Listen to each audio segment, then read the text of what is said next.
It's 4 o'clock on a Monday, and you know what that means. It's time for another exciting episode of Taxi TV Live. Very enthusiastic crowd today because Aaron changed the battery last week. It's amazing. They actually started to sound a little anemic as the batteries got older, and then I think at the beginning or right before last week's show, I pressed the button and it was like, ugh. Anyway, hi guys and gals. Good to see you. I'm looking at the crawl in the chat room. Somebody's drinking vodka. Gotta drink the shot of vodka to get up and get a beer. Nice, Jesse. All right, so before we start the show today, I want to say a very sincere, warm-hearted thank you to my friends Fett and Nancy and Chuck Schlachter and a whole bunch of other taxi members who got together last night in Nashville for a little holiday gathering. And Fett actually called me at home and said, hey, go on Skype. And I did, 20, 30 minutes later. And they sang me the nicest rendition of White Christmas. And some of them were actually sober when they did it. But it was very, very, very cool. So thank you, guys. That was very sweet. And I got to say, first time in 22 years anybody's ever sung me a Christmas carol. So welcome to the show. Hope you guys had a great weekend. Getting close to the holidays, and boy, is it cold here. It's got to be like 50 degrees and really windy outside, although at the moment it looks like, maybe not. Calmed down a little bit, but before it was so windy, I was literally worried about trees blowing into the office through the glass. So, I just spit when I said so. I want to do... No, not I want to do. You guys are going to be part of a show today that is success strategies for film and TV music. And several things kind of pointed me in this direction over the last few days. But I spent some time on the forum over the weekend and saw some stuff that made me think, man, we really need to do a show about this. So I'm watching the room fill up. I know that I'm going to start this and say something really important, and then like 50 more people are going to log on to this. Oh, I know what I want to say. I want to make note of, what I saw over the weekend? There are companies that are taxi copycats out there, many of them. And one of them, I actually saw, how I'm always saying, what is it that I say on the show? Oh, that it's the same company, same listings, same opportunities, for people who are getting forwards and people who don't, people who are getting deals and people who don't. I actually saw a blog the other day from the CEO of one of the other companies who's clearly watching the show. So I'm going to say, how you doing? I think there are a couple of you guys who watched the show. And I think they take stuff that they learn on the show and then they blog about it shortly thereafter and make it look like they actually know what they're talking about. So I'm flattered that you copy us. And I'm glad that you're enjoying the show. So on to the strategy, and let's lead off with a mistake that drives me nuts. Probably drives the screeners a little nuts, probably drives everybody on the staff a little nuts. Okay, people need to read. You guys, you members need to read the listings more carefully, and this is why I am saying that. I saw somebody on the forum that said, I got returned by taxi, but when I reread the listing, I could see why the screener didn't forward it. It was too far off the genre they asked for, but I have to admit that I just skimmed the listing when I submitted. Don't skim the listings.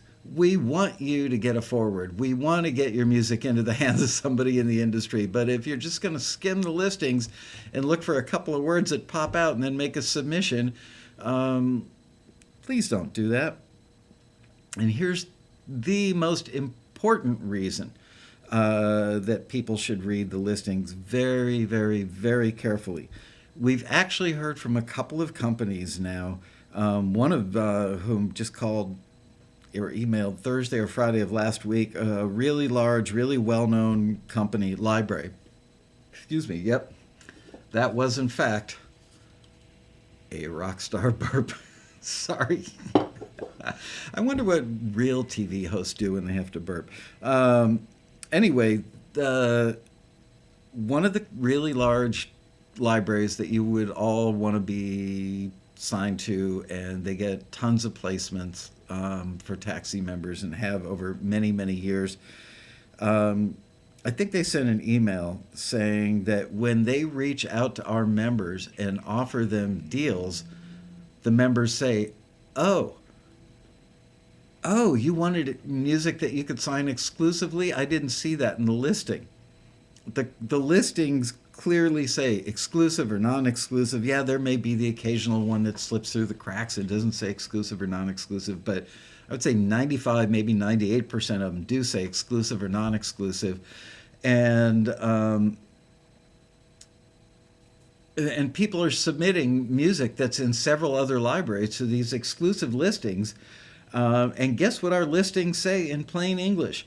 This company offers an exclusive deal, so please be sure your material is not, and the word not is in all caps, not already signed to another library, any other libraries or catalogs. It doesn't get much more clear than that. Yet, apparently, a fair number of people that we are forwarding to this company already have the music they're submitting to this listing that says it's exclusive and make sure your music isn't in any other library or catalog. They're submitting it. Our screeners don't know. When they listen to a piece of music and it's good and it fits what the listing asks for, we forward it to the company. We don't know that the member has already put it in 5 non-exclusive libraries. So we end up looking like we've got egg on our face. The members who submit the stuff certainly aren't winning any or making any brownie points with the library. I mean, you want to impress these guys and make them think that you've got your business stuff together, and submitting songs that are in several other catalogs to the company that's asking to do an exclusive deal, and then having them reach out to you and say, "Oh, sorry, that stuff is already in a bunch of catalogs," just makes everybody look a little foolish. So please read the listings carefully. That is a success strategy for film and TV music, all right? You guys are talking about the temperature. Taxi could add a checkbox. Yes, but people would probably check the wrong box. You know, I mean, if the listing says it, I mean, you know, if they don't notice it in the listing, they're not going to check the box. So having a checkbox doesn't really help. I'm very animated today. My daughter told me last night, my 13-year-old Gabriella, said, "When you talk, you're like a bobblehead, Daddy." To which I said, "Good night," and walked out of the room. Okay, moving on here, because I do have quite a bit of ground I want to cover in this show. Okay, get out your pads and pencils, seriously, because I'm going to give you guys a lot of really good information, and I'm going to give it to you fairly quickly. So do we have our pads and pencils? Taxi could teach us how to read. Thank you. It's up to the artist to read the full listing. Yes, it is. Hey, where's Scott tonight? I wanted to see what was on the menu tonight. All right. So, okay, first thing I want to talk about, and this is the easiest homework assignment you will ever get. At least it sounds easy on its face. And that is watch TV and make notes. And the notes that you want to take are write the show name at the top of the piece of paper. Let's say you're using a legal pad. Exhibit A, legal pad. I always keep one with me wherever I am. Ooh, taxi bobbleheads, the next rally. I like it. Okay, so keep a notepad, and what you write at the top of the notepad is the show name. Why not? Okay. And then what type of show it is. Is it a reality show? Is it a reality contest show? Is it a reality show about, you know, the housewives of Orange County? What's the one that's got a ton of Taxi member music? Duck Dynasty. Make a note as to what kind of show it is, whether it's not just a reality show, but what kind of reality show, or if it's a hour-long drama. Could be my wife and I spent 3 hours last night, I think, watching some really fascinating shows on Nat Geo about animals and their babies. Have you ever seen? Did you know that an octopus, female octopus, dies when her babies are born? They lay a gazillion little eggs about the size of match heads, and because the mommy won't leave the eggs unprotected, she will stay there until she literally starves herself to death, protecting those eggs until these adorable little itty bitty bitty octopi pop out of those suckers, and boy, are they cute. So make a note as to what kind of show it is. And then start making notes about what kind of music you hear. Now, this is really hard because you will get sucked into the show itself. You'll get sucked into the plot and the dialogue and what's going on. But make notes about every little music cue you hear. If somebody walks into a bar in an episode of Sons of Anarchy, what kind of music is playing in the back of the bar? And then make a note. Is it background source music, ostensibly coming out of a jukebox? Is it a man and a woman out at a fine dining restaurant having anniversary dinner, and there's restaurant-y, smooth jazz playing in the background? Make a note every time you hear a music cue, and you will start to see patterns in certain shows, okay? Don't write down the score stuff. Not interested in the score, at least not in this episode, okay? Christy, I assume you have TV. If you're anything like my kids, they don't watch regular TV anymore. They watch everything on their computer or their iPhone or whatever device they've got. We never see them watching TV anymore. It's amazing. They just watch episodes of shows on their devices. So grab yourself a device. Obviously, you've got one or you wouldn't be watching today's show. Okay.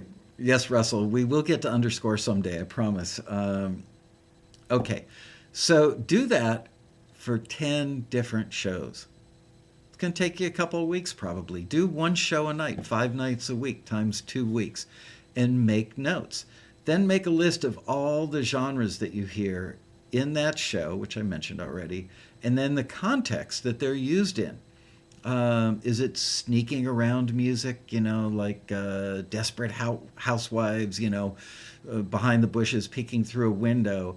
Is it revelation music, like, a reality show and something has just been revealed, like one of the Kardashians is pregnant again?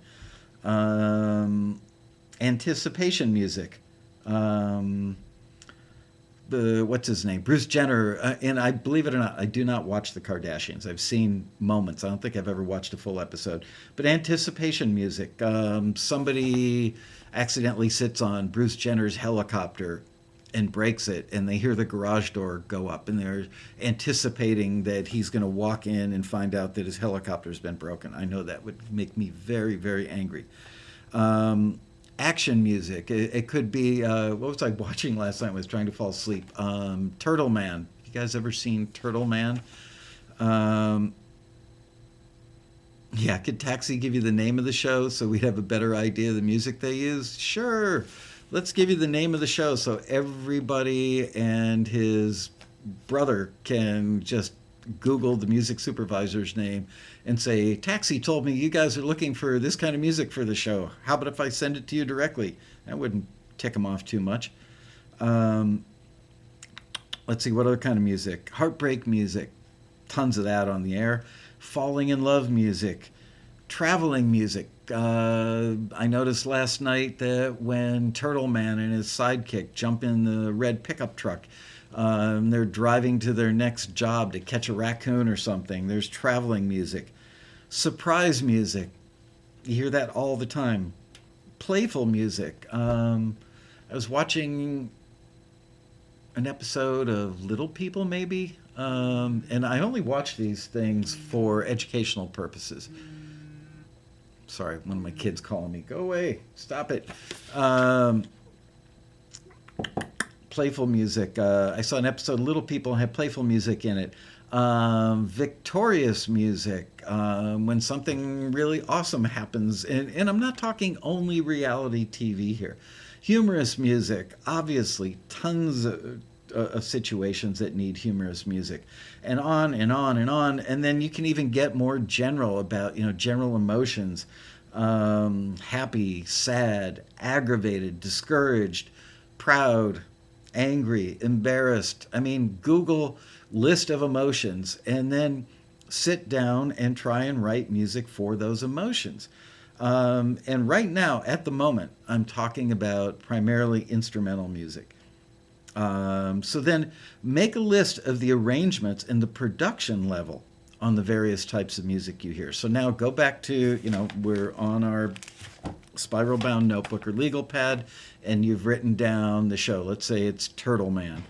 And you notice that they've got traveling music when Turtle Man and his sidekick are going to their next job to catch a raccoon. Well, what kind of traveling music is it?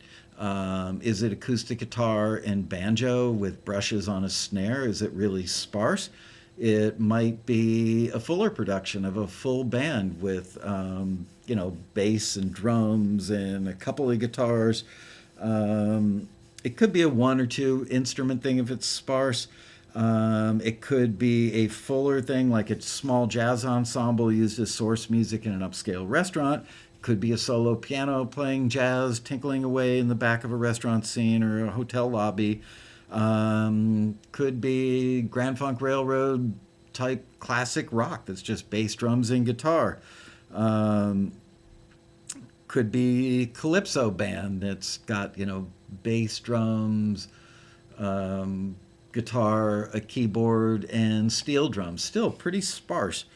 And then, of course, there's stuff that's a very full production, like top 40 radio stuff, orchestral, there you go, dance pop, dubstep, all the various versions or categories, genres, subgenres of EDM music.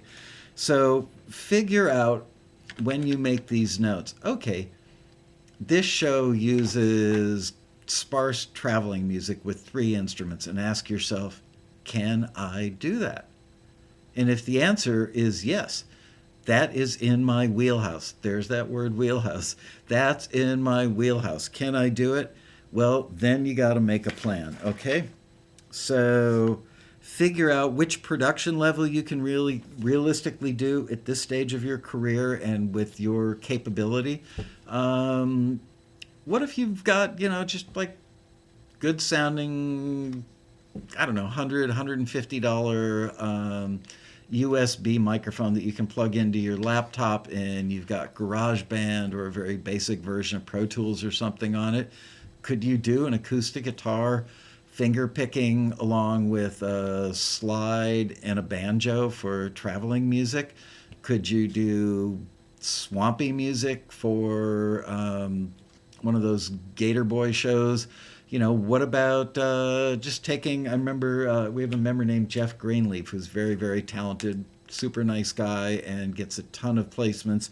I remember hearing pieces of his that were primarily just an electric guitar with a slide just kind of doing wow, and then a harmonica over it. Can you do that with what you've got? And if you can, then don't be trying to reach for a bar that's too high or out of your range of capabilities at this point in your career. Oh gosh, I'm drawing a total blank. What was the guy's name who was on the show the other day? Did it on the members only show. Totally drawing a blank now. Nicest guy in the world. The guy had, great guitar chops. His stuff was really well recorded, little bass and drum deficient in the mix. But I'm thinking, there's a guy with his guitar chops that he could just be doing all kinds of crazy, simple guitar stuff and just cranking that stuff out. I mean, multiple tracks a day. Very, very, yes, Keith, thank you. Keith Lynch. he absolutely could just be building a catalog. I think that guy could probably crank out a couple hundred pieces that are just really basic. I mean, he's recording live drums and stuff, and he's certainly capable of doing that. But even on an off day, with his guitar chops and recording chops, which are definitely good enough, just doing really basic stuff. You don't need a full band. Um, okay, great chops. That would be me. Mike Steimel, office multitasking. Hi, Mike. How are you? Okay, so now you've figured out what kind of music you can do. Yeah, I can do, and I'm going to go back to Turtle Man and the traveling music and the acoustic guitar and the banjo and harmonica, let's say. You can do that. Okay, so now you know that you've got the production chops, you've got the recording gear to do that, you've got the playing chops to do it. Um, Make a production plan for the next day's session. All right, and write down your plan, like a little mini business plan for the day. What type of emotion are you going for? Which genre are you going to do it in? And the level of production and instruments you're going to use for that next day.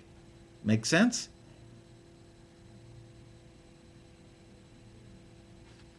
Okay. So there you go. Now you've got a plan. So you're not just sitting down and going, hey, I've got a couple hours. My wife's at a PTA meeting. The kids are upstairs doing homework. I'm going to sneak down to the basement and record something. Then you get down there and you pick up your guitar and you go, duh, what do I do? Now you have a plan. Okay. Um, Decide also if you're going to do just one track that day, or if you can, crank out several tracks that are similar and maybe pitch them to several libraries or catalogs. Let's go back to traveling music again with the acoustic guitar, the banjo, and the harmonica. Are you only capable of coming up with one piece with one set of chord changes? Hell no. I'm guessing that you could come up with several pieces with several chord changes, right? Okay, so now you know the emotion is traveling, happy, somewhat positive, somewhat anticipatory, I guess. Um, and now you're doing one that's a 1-4-5 progression. Well, do another one that's a 1-4-5 with something else thrown in there. And then do another one that's another chord progression. And now you've got 3 tracks, okay?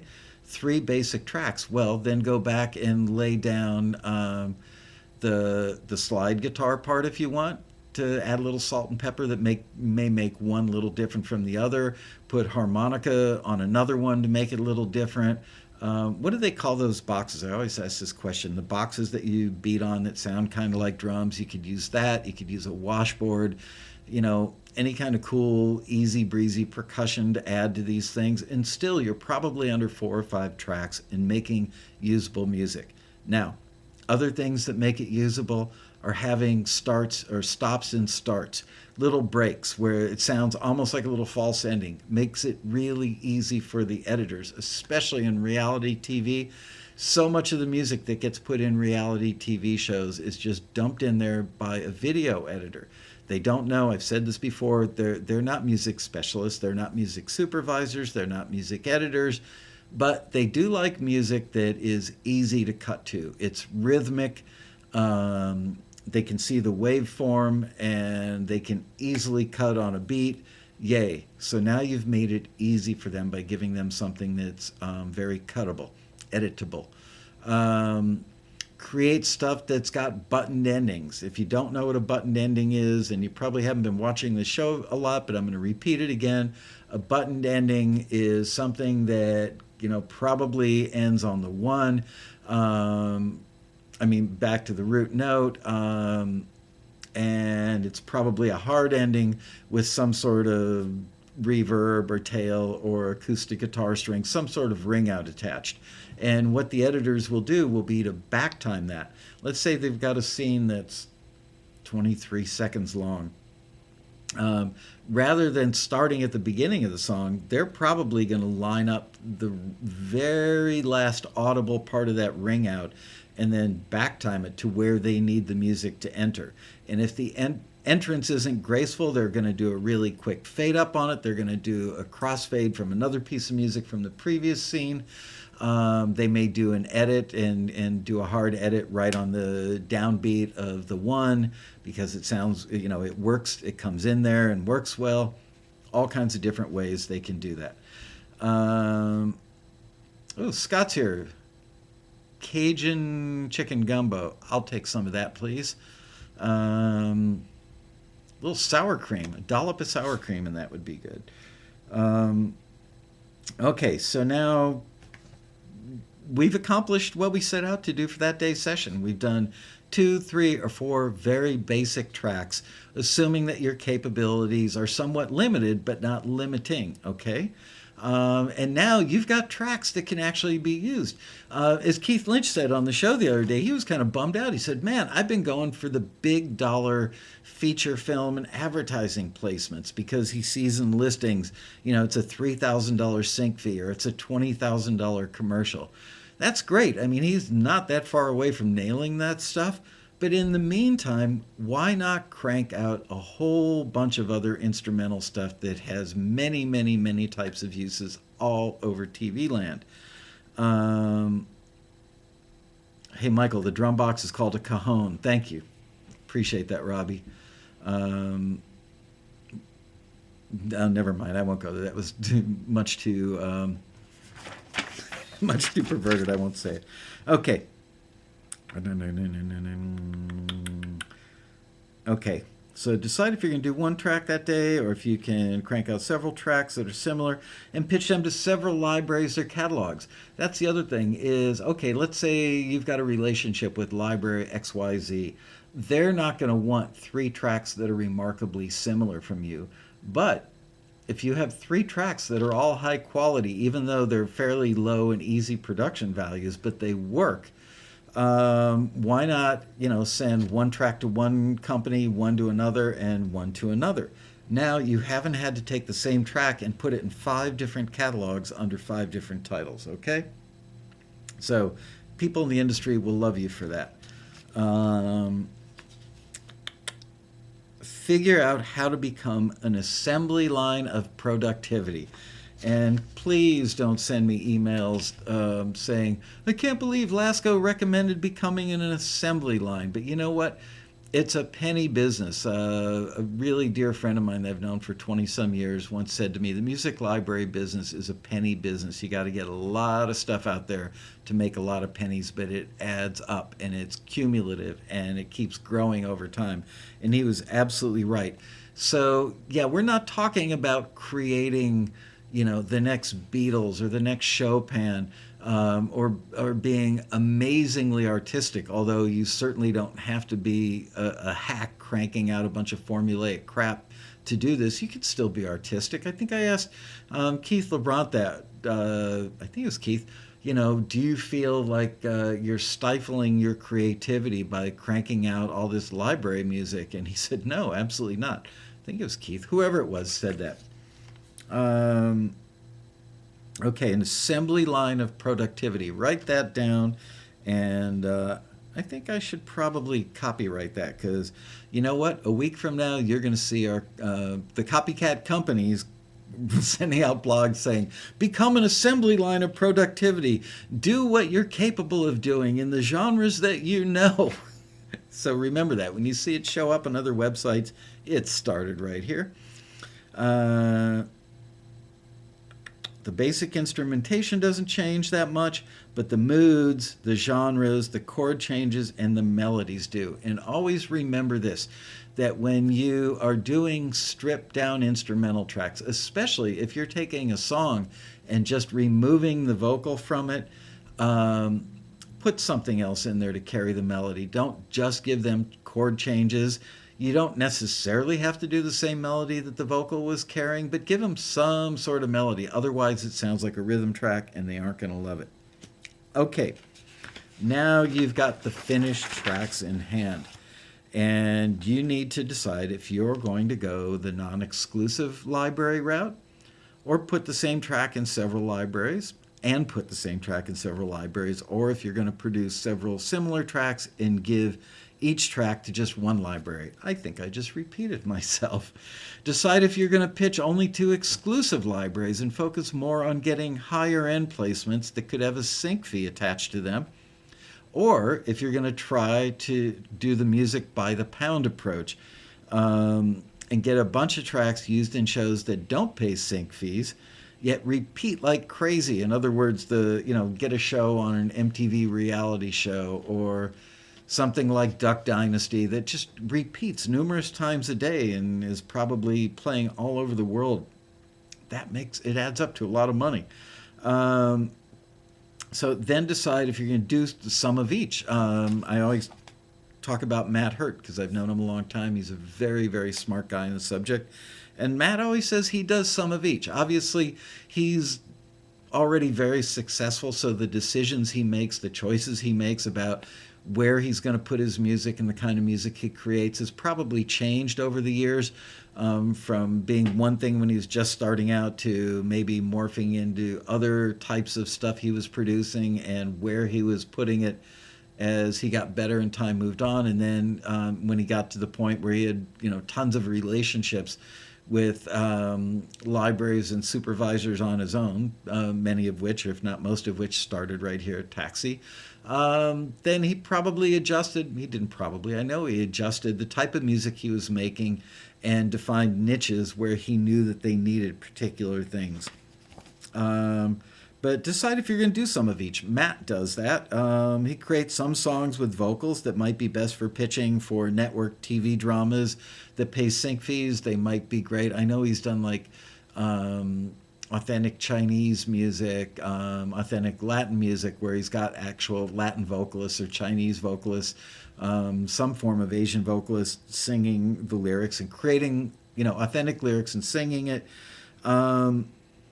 So he may pitch some of that stuff that's got sync fees attached to it because he's not going to put all of his money in one stock. He's going to spread it around and diversify his portfolio, which we've talked about. It's equivalent or similar to having real estate, stocks, and bonds and precious metals in your portfolio. Okay, so Matt takes that approach, and some of the music he creates are for very high-end exclusive libraries that song can only be in one place and pitched by one company, and they're going to make half the money when they get it pitched or placed.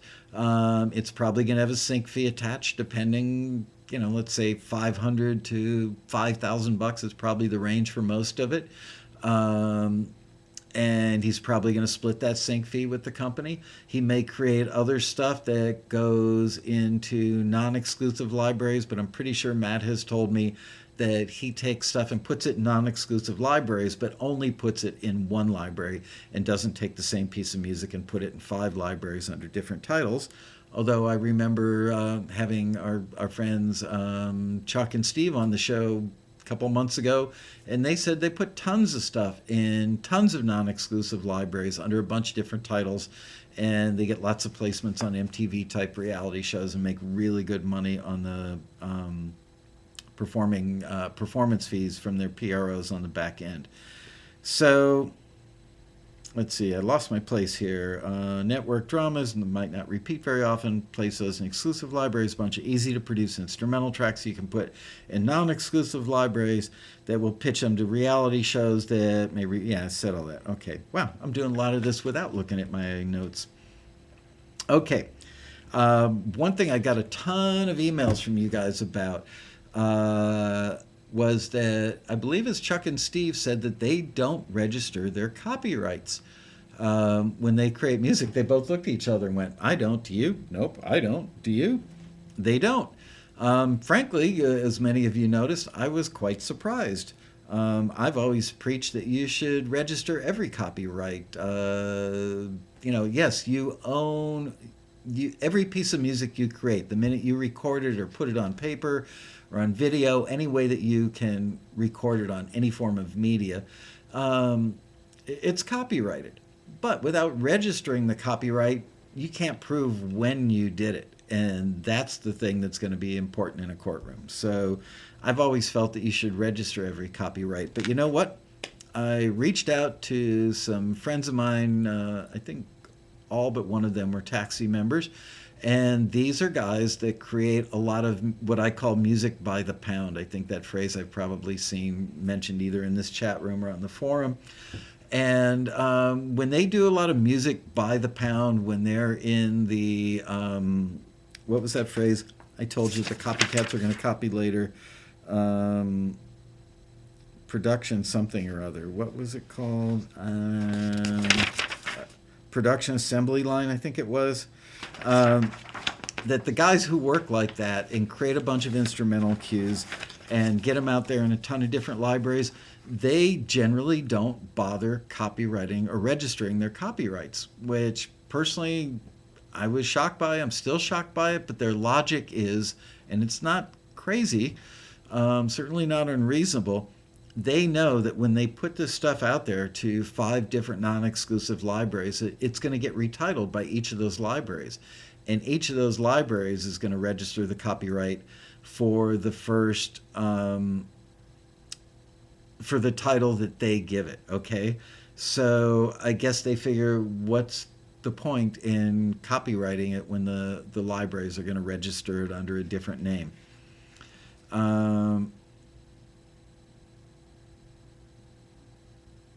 Yeah, Andy Gabbers says to be able to recover some money in a copyright suit, you have to be down 75 grand, otherwise you'll be in the hole due to lawyers' fees. Absolutely, and that's actually something that I wrote down here, is the guys who do music by the pound in assembly line fashion, and they're doing primarily instrumental cues, primarily for reality TV, they figure, what the hell? Somebody steals one of my cues, it's small potatoes. It's not like I'm out a ton of money. However, what if you're creating songs with lyrics and you get a song and an end title credit in a major film, and you got that, through a taxi submission directly to a supervisor, and you still own 100% of the copyright and the master on that song.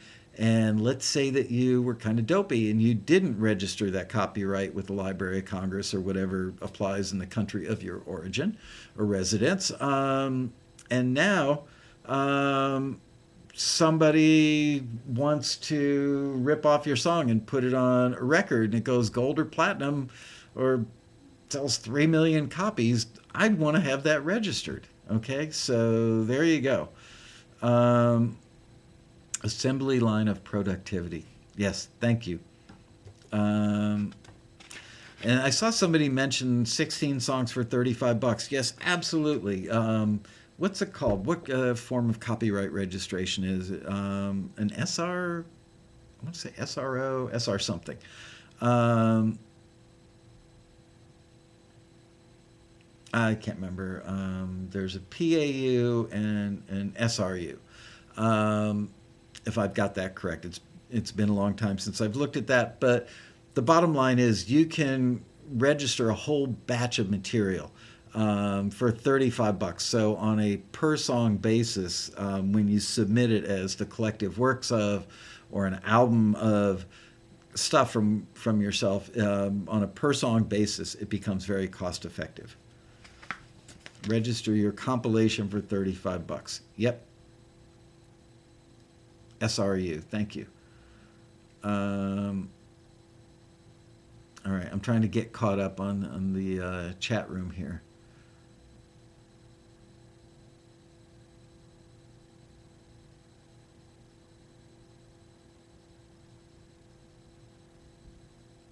Okay.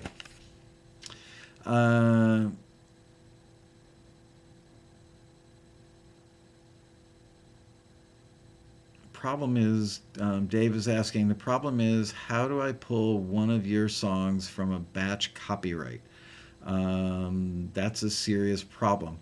Honestly, I don't know the answer to that, but I'll bet you that you could probably make a minor change on the song and recopyright it as a single thing. So what if it's copyrighted in a batch? As long as the person who owns that copyright that was made as part of the batch doesn't do something silly like give it to 5 other libraries and they re-register that song under a new title, and then give you that one song for an exclusive deal. Seems like that would work. Um, Okay, I've covered that. Wow, I'm making pretty good time here. Actually, I'm making really good time. I'm at the end of my notes for today. Um, all right, so now it's Q&A time. Hopefully you've learned a little something, and obviously these are all my own opinions, my own ideas, but I think some of them are pretty sound and could be helpful. So any questions from you guys while I take a sip of this delicious Rockstar sugar-free, zero carb, zero sugar, whatever flavor this is?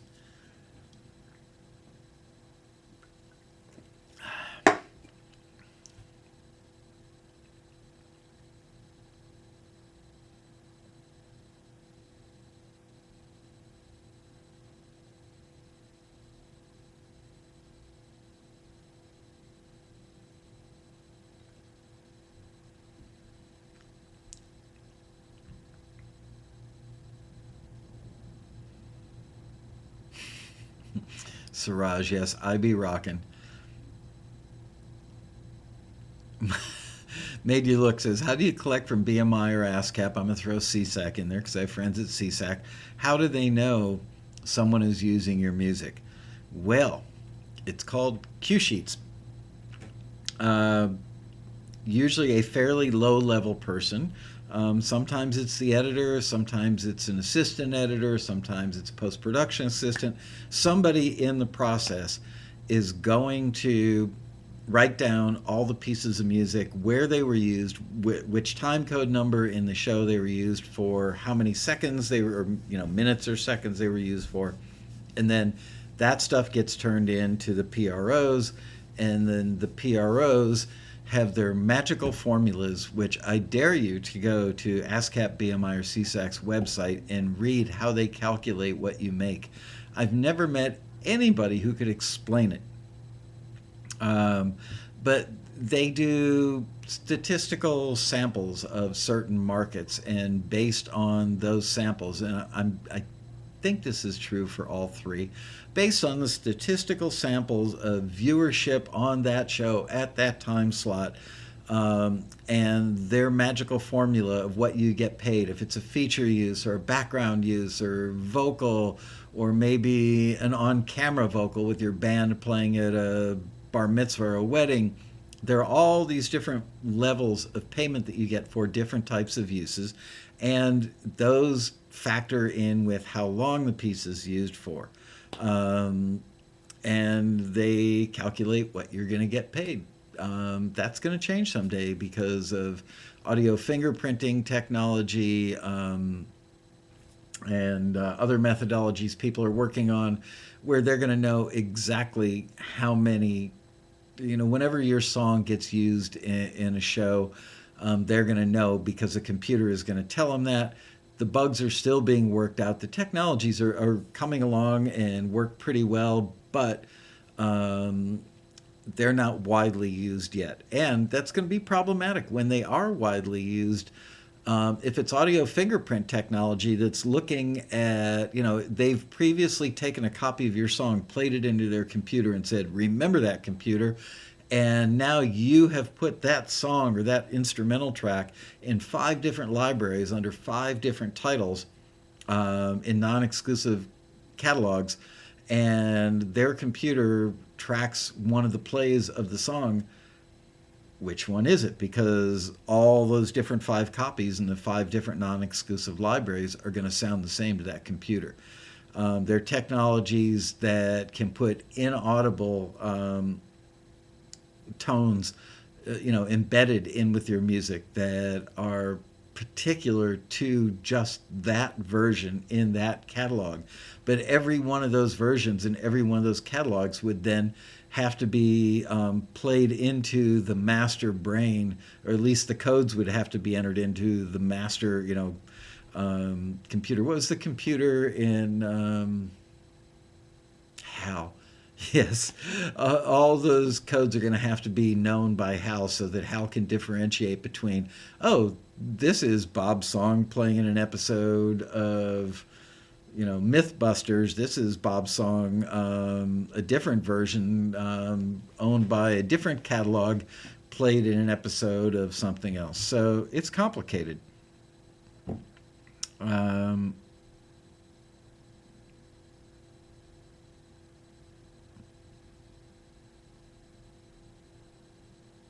if my song was played across a bunch of sports stadiums across America, isn't there a way to calculate that? Um, it's complicated. There's a thing called an ephemeral use. Um, and I could be getting this wrong. I am not the world's greatest authority on this information, so take it with a grain of salt and Google it later to get the real info. But an ephemeral use is often used in a newscast or a sportscast. It's a live event, and they're flying the music in on the fly. So it doesn't make it to a cue sheet, and I believe that they're allowed to use that one time if the show is not going to be repeated. I think they're allowed to use it, and you may get nothing. I could be wrong about that, but I think you get nothing on that. Now, let's say that you've got what's the like one of those classic football. Let's all oh, what's the one that's very rhythmic? That really narrows it down. Anyway, if you've got a song that gets played in stadiums, especially big stadiums for big major sporting events all over the country, yeah, you should be letting your PRO know that it's being used, because they do actually track live performances, and the venues have to have licenses with BMI, ASCAP, and CSAC. And they pay them probably an annual blanket fee. And if something gets played, technically it should get reported, and then you should get some piece of money from that happening.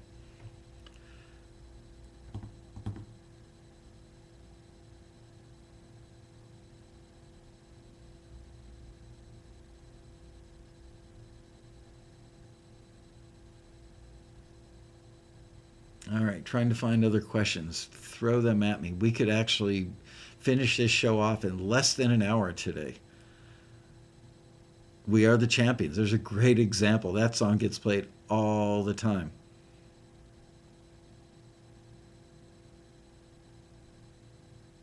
See you, Keith. Say goodnight to the baby for me. Uh, I just had my first email from the library. They want to put my song in their catalog. What if they want more music from me? Am I allowed to do that directly with them, or do I have to do it through Taxi? No, if they ask you for more music, absolutely send it to them.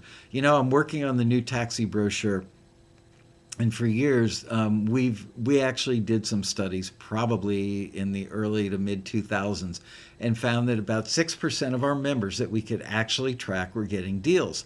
However, out of curiosity, last weekend, not this most recent weekend, but the weekend prior, I spent 23 hours over the weekend, believe it or not, going through the success story section of our forum at forums.taxi.com/success stories, and only looked at a 3-year period of people posting success stories, and only counted a success story as a Taxi success story if the member, excuse me, there's that rock star burp, if the member said, I got this as a direct result of submitting for a Taxi listing, or I got this as a result of going to the road rally and meeting a publisher or my mentor or somebody at the road rally, and it resulted in a deal. And obviously there were a lot of placements in there too. 100 in a 12-point font, just a 3-year sample, and this is just from our forum. 156 printed pages of these deals. And I'm not talking about printing the whole threads. I'm just talking about copying and pasting the part that says, I got a deal through by submitting to this taxi listing or a taxi listing or meeting somebody at the road rally. 156 pages. We're talking that thick, baby. Just deals in that 3-year period. Now, here's what makes it really interesting is very few of our members actually use the forum. Silly people that they are. But somebody said to me, why is that? Well, okay, I went to the University of Miami. I'm obviously an alum of the University of Miami. I graduated with a business major and a music minor. And there is an alumni group of business majors. Do I ever participate in any of that stuff? No. So only we think about 5% of our members actually use the forum on like a once a month basis. That's just a shoot from the hip estimate, but I'll bet you it's pretty darn close. So if 5% of our members use the forum, and in a 3-year period, I found 156 pages worth of deals that are happening. And that doesn't even account for what about if, like the gentleman or person mentioned before, they were reached out to by a library, they're interested in one of their songs. We'll probably never hear that that library ended up signing 17 more of their tracks or songs, and that they end up having a 5 or 10-year relationship as a result of that meeting through Taxi. And over time, they might get 100, 200 songs or tracks in that catalog. And over time, they will probably end up getting dozens, if not hundreds of placements. Well, we don't hear about any of that downstream stuff that happens. We rarely hear about it. We don't participate in the financial side. We're not on the cue sheet. We have no way to track it other than by the good graces of our members telling us, and a few of the companies that we work with actually report back to us on a very regular basis about placements they get for our members. Why am I talking about that? I totally lost why I'm bringing that up. I don't know. Anyway.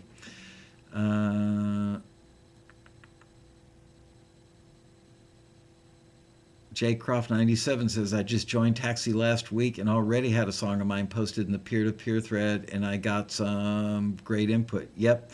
Can't say enough about the peer-to-peer forum. Dave Trotter says, Taxi members have earned $2.3 million from us. Wow. Thank you. We're happy about that. And we're happy for you, happy for the members. $2.3 million. Richard Emmett says, I've gotten a lot of deals I've never posted on the success thread. I know, it drives us crazy. And like, I know Richard. I've known Richard for years. Come on. Please report these suckers, please. It's amazing. Sometimes I sit there and I look at the success story thing and it'll go like 2 weeks without a new success story. And then somebody will post one and it won't even reference Taxi. Walter Gund, I mean, posts all kinds of success stories. It never says that they came about as a result of a Taxi listing.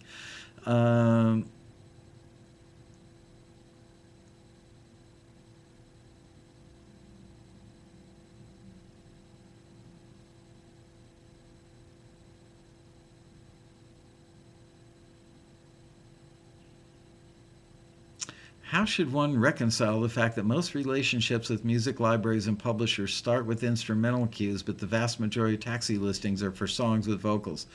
I wouldn't say that's a true fact. We just went through this on a recent episode where I just rattled off, you know what, you're probably only looking under instrumentals, but if you look under rock, you'll see people asking for rock instrumentals. If you look under, I don't know, world music, whatever, you got to really look through the listings. We're always at a loss for, do we post this in instrumentals or do we post it in rock?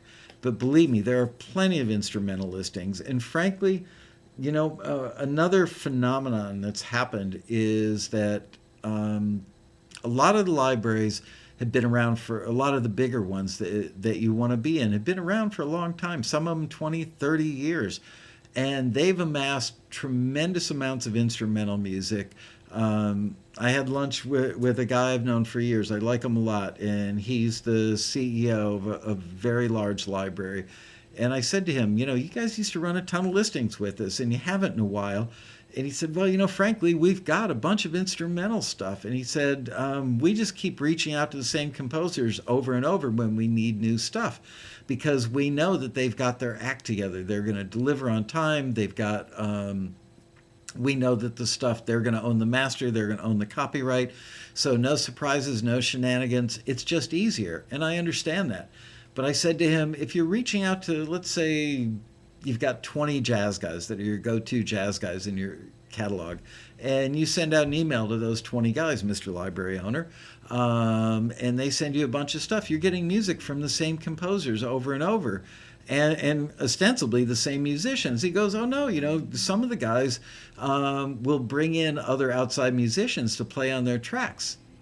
Okay, so you've got maybe, you threw a little garlic salt on instead of just salt and pepper, so it's a little different. But essentially, it's the same composers, and they're going to have kind of the same sound over a period of time. Why wouldn't you run more listings with Taxi and get some fresh faces and some fresh music in your instrumental thing? And he said, well, frankly, we've got a lot of catching up to do on the song side. The industry is starting to go for songs. And so we do get a lot of listings where libraries want songs, but we still get plenty of listings with instrumentals. You're just not looking hard enough, is my guess. And yes, they do ebb and flow, but most of the time we've got plenty of instrumental listings. So now this gentleman I was just speaking about was a panelist on the music library panel at the Road Rally. And all that music gets pulled out of a box. It's random. It's whoever the staff member is pulling stuff out is pulling it out, playing it. And the stuff we heard on the music library panel this year was really, really good. I think last year it was really, really good, and the year before was really, really good. Seems to keep getting better and better every year because the more years our members come to the rally, the longer they're members, the more they participate in Taxi TV, the more they participate in the peer-to-peer section of the forum. It all adds up to better music, better members, learning more about the industry, and they become more desirable, sign more deals, and ultimately get placed in more shows and end up making more money.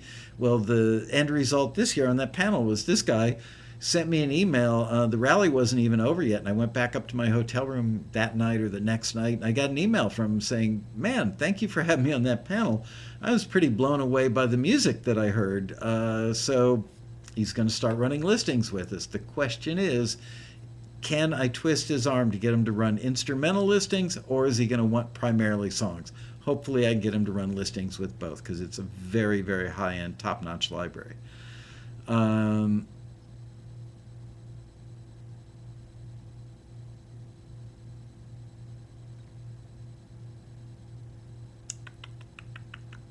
trying to catch up again.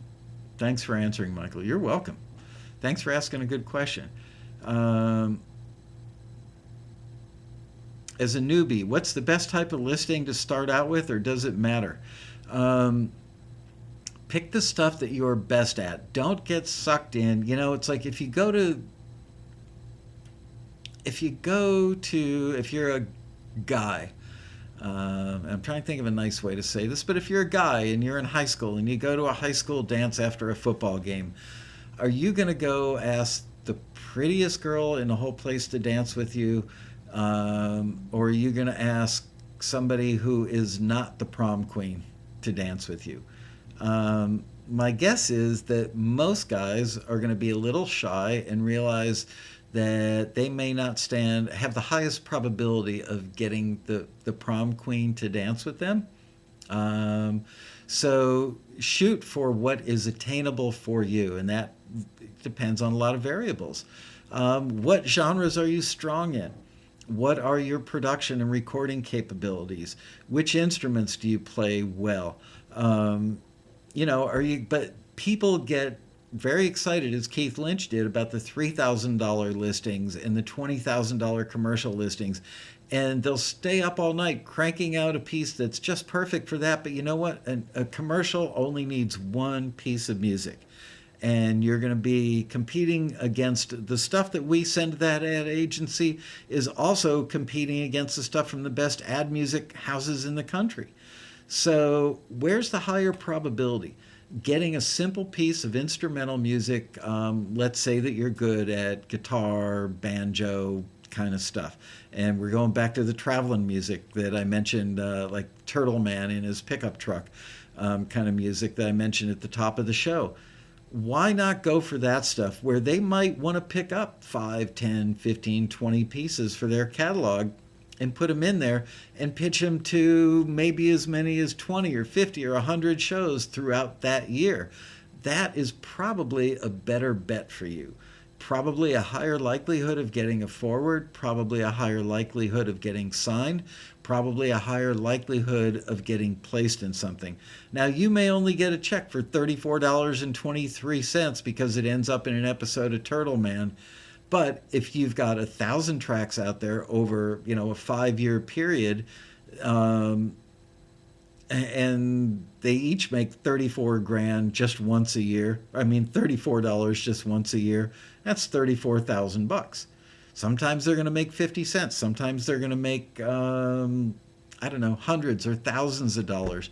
We've had members that have gotten tens of thousands of dollars for a single placement. So you never know. But go for the achievable stuff in the beginning. And then once you start to build a relationship with those libraries and you feel confident that you've got stuff, you've checked them out, and you've got stuff that'll fit in other categories, submit that to them.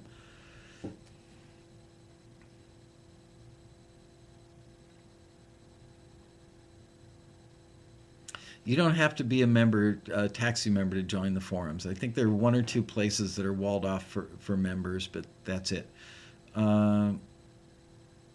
And that's a good idea, Jay Croft. Submitting stuff with full critiques in the beginning to get feedback is great. Also, we probably don't mention it often enough, but we do have custom critiques, and the people who get them swear by them.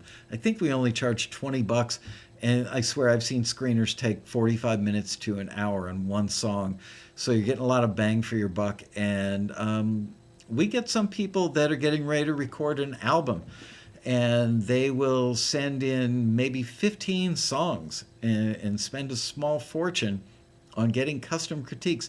Why? Because they don't want to press up a CD with disc makers and press up 1,000 copies to later find out that some of their songs should have bridges, or the mixes weren't great, or maybe the songs weren't all that good. So use Taxi for what it is, an independent A&R company.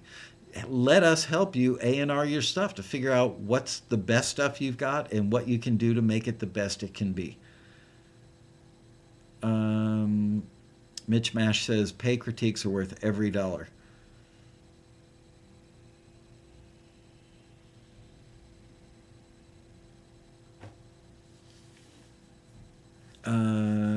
Okay. Any other questions from you guys? We've just crossed the 1 hour mark. Can I actually finish off a show in an hour?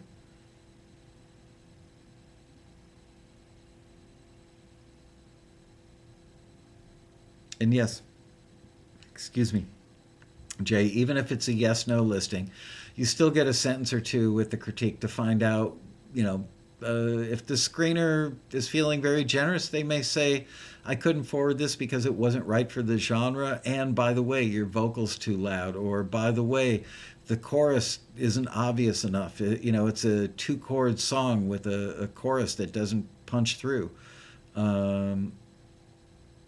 Siraj says, custom critiques rock.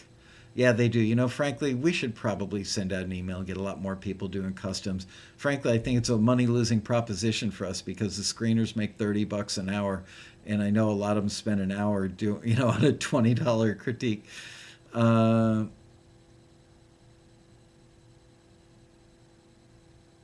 Any complaints from soups that screen submissions?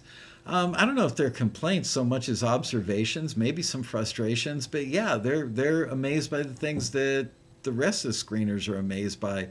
The quantity of people that don't make the right submit the right kind of music for the right listing. It's like, dude, did you even read the listing? I mean, we make it pretty darn clear. I mean, we're not perfect, but we work pretty hard to make our listings really good. Um,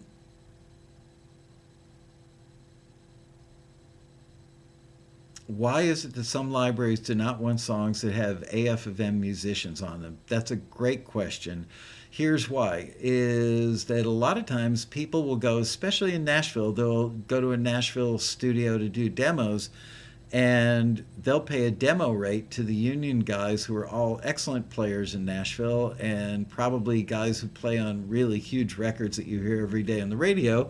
But in between the big, fancy multi-platinum sessions, they will go in and do demo work, and they get paid demo rate for that. Well, now you, as the person who wrote the song and got that demo, may think, wow, I've got a song, let's say it's country music. I've got a song that's perfect for an episode of the show in Nashville. So you pitch it to somebody. Could be through a taxi listing, could be you've got a friend who's a music supervisor on the show, and the supervisor wants to use that, and they find out that you only pay demo rate. So now you've got to go back to the AF of M and pay a different rate, an upgraded rate, a higher rate. And when you find out what you're going to make on placing that show or placing that song on a TV show versus what you paid to pay full scale for those session cats, it's probably going to be a money losing proposition for you. So might not always be, I can't speak in absolutes, but it may be a wash, it may be a money loser, it may be that it doesn't make you enough money to make it worth your while. But you do not want to submit stuff that you paid demo rate on for film and TV placements. So that's the short answer.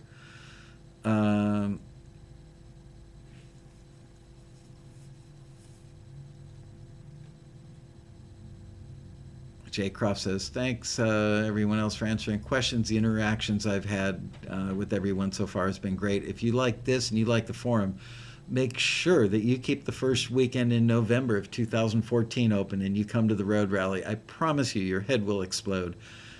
I did see somebody say somewhere on the forum, yeah, I went to the Road Rally and I didn't meet that many people. I didn't have all the things that happened, with all the hype that Taxi puts out there and all the hypey quotes from people, which are all real, by the way. Well, you could tell that just by the personality of this person that he was kind of a negative Nancy. And of course, he's probably not going to have the same experience as somebody who doesn't go in with a negative attitude.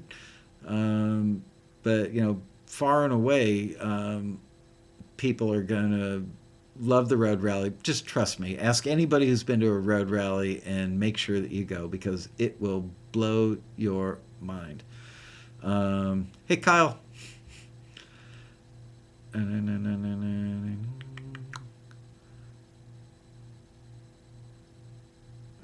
When's this thing getting started? Did I miss anything? Gee, Steve. Yes, you did. And you know what? You should probably go back and watch your show because I think it was, gotta say, pretty good show. Yeah, 11 months till the next Road Rally. Where did you travel from, Robbie Hancock? Yeah, I did say the first weekend in November. Usually it's like November 6th, 7th, 8th, 9th, somewhere right around there. Alexander Fox says the rally was a game changer for him. Yeah, this coming year, I can't remember. This past year it was November 7th through the 10th. Next year, I think it might be the 8th through the 11th. I'd have to check the calendar. Cambridge, Ontario, Canada. That's a flight. Yeah, semi-annual Road Rally, I dropped dead from exhaustion. Do you guys know I literally haven't had a day off yet, still after the Road Rally? I swear to you. I have worked every day since Labor Day in America, September 2nd or 3rd this year, until today. I think I did take a sick day, but I ended up working half the day from my sick bed. There's just that much stuff to catch up on after the rally is over. A mid-year Road Rally Yeah, right. I'm telling you guys, it takes every ounce of energy I've got and a lot of other people have to put that sucker on. 6th through the 9th this coming year. Thanks, Pedro.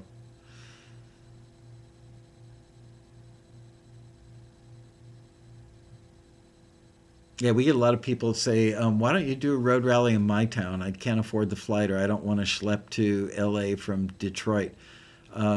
We would need to fly, let's see, I think this year we had about 100 different speakers, panelists, mentors, teachers, what have you. So imagine if you had to fly 100 people to Detroit from LA at, what, 350 bucks a ticket? So there's 35 grand right there. Then 3 or 4 nights of hotel for 100 people. Oh yeah, don't forget the staff. Bottom line is we do it for free. We do it. I mean, we haven't gotten all the bills back in from the rally. This year was probably a money loser for me. We had more sponsors, but lower dollar sponsors because of the economy. And I probably will end up coming out of pocket for the rally. So it's not like other organizations that charge 350 up to as much as 1,200 bucks a ticket. And, if you get 2,000 people at what, 500 bucks maybe is an average for an event the size of the rally, but maybe not the quality. 500 bucks a ticket times 2,000 people, not 100 grand? Or am I nuts? Let's see. Let's break out the calculator here. $500, whoops. Not enough light to make it work.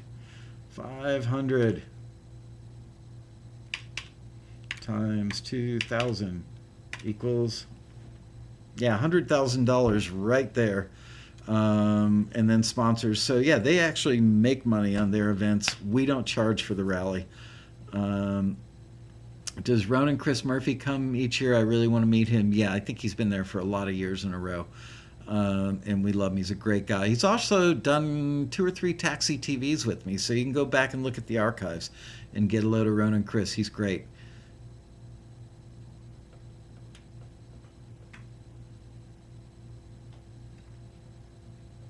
LA Music Team says, I'm so lucky. I live 8 minutes away. You are lucky. Even I don't live 8 minutes away.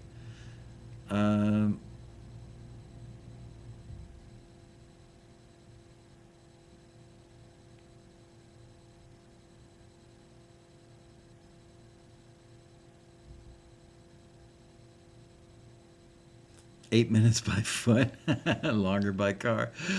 Anyway, yeah, Bobby Borg was there. He's always there. He's great. People love his class. If the listing doesn't indicate otherwise, is the deal always the submitter keeping 100% of the fee, no splits? No, I can't say that would be a true statement. Look at the listing. I'm guessing you're probably talking about a listing where it's a record company looking for songs for their artist. And if that's the case, they don't pay you anything up front. They just license your song for that artist to record, and you get paid a mechanical fee for every unit that's pressed up, and you make money from radio airplay vis-a-vis performance royalties, and that's how you make your money. All right. Wow, I think we actually have more viewers at the moment than we did earlier, but you know what, guys? I think I'm all talked out. Hopefully the show was productive for you. I will see you next week, and until then, go make some great music, and I hope you took notes and you're going to use what you learned in today's show, on today's show. Whoops. There we go. And we will see you next week on another exciting episode of Taxi TV Live. Thanks, guys.